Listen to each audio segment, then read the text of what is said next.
Hey up YouTube, just a quick intro. Don't know what went on, but we lost the intro that we recorded down on the allotment the other day. So just a quick one, just to say, in this video we talk about a little bit about planting elephant garlic, or just garlic in general really. It's the same treatment, just bigger cloves. I pull my leeks. We have a bit of a tidy up. The girls are down on the plot with me, so you see them a little bit. But yeah, I'm gonna try. I might try a different format in this one. So I'm gonna roll the intro, and then we'll get straight into it. So I'll see you later.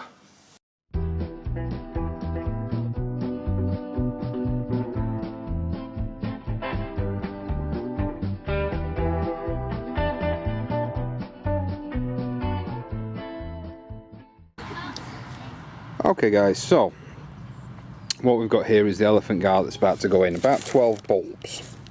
You can see, if I bring this up a little bit, very healthy, so it's a bit bright out today. All I'll do is I'll peel off sort of any loose paper. A bit hard to do one-handed, but you get the idea. I'll peel off any loose paper and they'll go in the ground. Now these bulbs are almost 3 inches big, so the holes I'm going to be digging to put them in are going to be about 4 inches deep, which is the best part of a trowel, so it's sort of 2/3 of a trowel. But before I do, before the elephant garlic goes in, I also got from the garlic farm some of their fertilizer. I don't know if it's actually going to focus. No, I'm probably too shaky. You get the idea. And I'm going to use it as a pre-planting fertilizer. So I'm going to plant it, I'm going to sprinkle it in, rake it in a little bit, and then the garlic's going to go in. I've just noticed one of the chickens is turning over one of my prepared beds. How very nice of them. Bit of an inadvertent experiment. We've got an alpaca poo bed, half of which is soil bed. That's better, it was zoomed in. I apologise, but we will persevere. Then we've got a compost soil mix. So, yeah, bit of an inadvertent experiment, but we're going to go with it. So I'm not really going to film much more in close-up. As I say, I'm going a good 4 inches deep, which is sort of 2/3 to 3/4 of a trowel's depth in everything. So everything's going to be planted the same depth, and we'll see what we'll come out with next year. Today's date, I think, is the 22nd of September. It is the 22nd of September. So that's when it's going in. It is a bit early. But I want it out early than I did with the garlic this last year, so it's going in early. It's hopefully going to come out early, so we'll crack on with planting. Hopefully I'll get the girls in, but they seem to be doing something with regards to plaiting sweet corn husks. I have no idea what they're actually doing, but they're up there, so hopefully they'll do some planting with me, and we'll crack on. I'll see you in a bit.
How are we doing, guys and gals?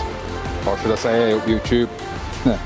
Either way, I'm just running through what I've been doing. I've not really been recording much because there isn't really much to show, as I've said many a time this time of year. So all I've done in sort of the last, sorry, these are a bit tall, you're looking at leaves, is these are my Brussels sprout canes. And you see, you know, I snapped all the stalks off up to a point, and I've still got Brussels sprouts. All those people that say you shouldn't do that, I've loads on there, and they're all looking nice and healthy with not much sign of blowing. In fact, I might even take some home. So all I've done is I've continued trimming off some of the leaves up the top there. I'm going to give them a spray with some neem oil because, I don't know if that's showing up on camera, but there's whitefly everywhere. It's not something I worry too much about, but I'm going to give neem oil a try, see if it helps. I don't know if it will on these leaves because, as you can see, water just balls up on it, so we'll see. But I've just caned them up. I'm hoping this guy will do me a load of help. I've just caned them up. I mean, I'm 6'2", and they're sort of up to my chest. These guys are nearly 4 foot tall, so I probably should have caned them up a lot sooner, but it's just one of those jobs. You'll have seen on the time lapse, I've pulled out all my leeks. So you'll never guess what I'm going to be making tonight. And that's going to be leek and potato soup.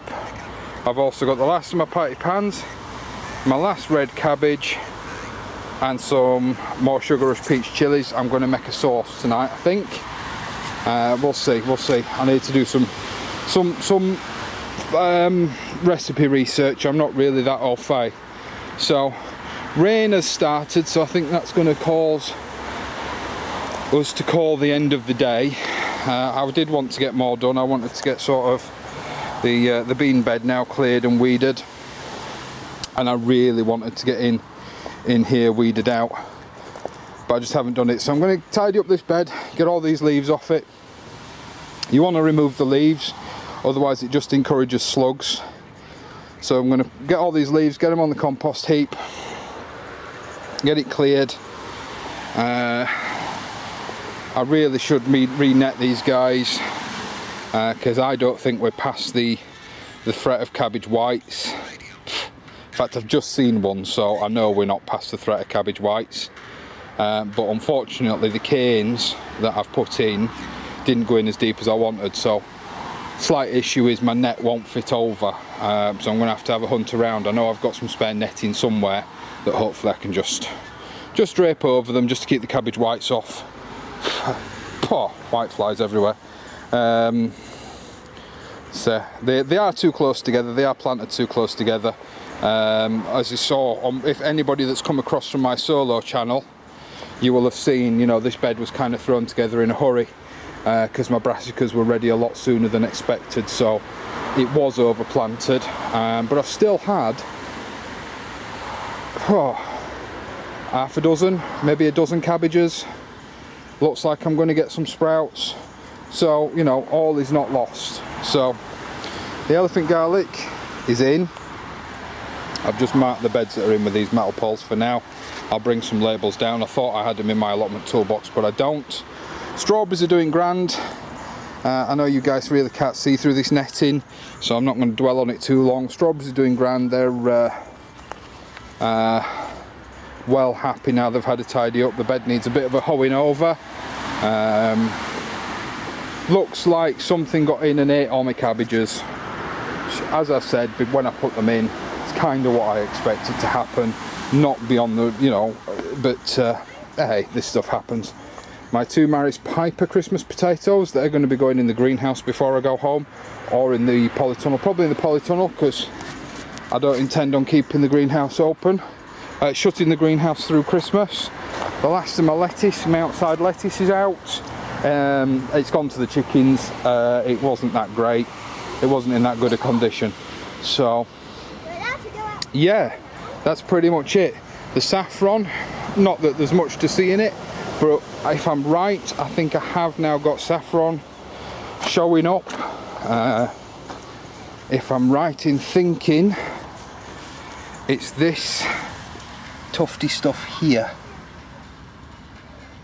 So I might have inadvertently killed a few. I don't know. We'll see. We'll see. As long as 2 or 3 survive, the bulbs will divide, and I've not lost anything. I've got all this to clear. Sort of these are getting retired. They're cracking and old and knackered now. Only thing I might do is I might put some plastic down here where the leaks were. The sunflower stalks, obviously the chickens have eaten all the sunflower seeds. Elephant garlic's in.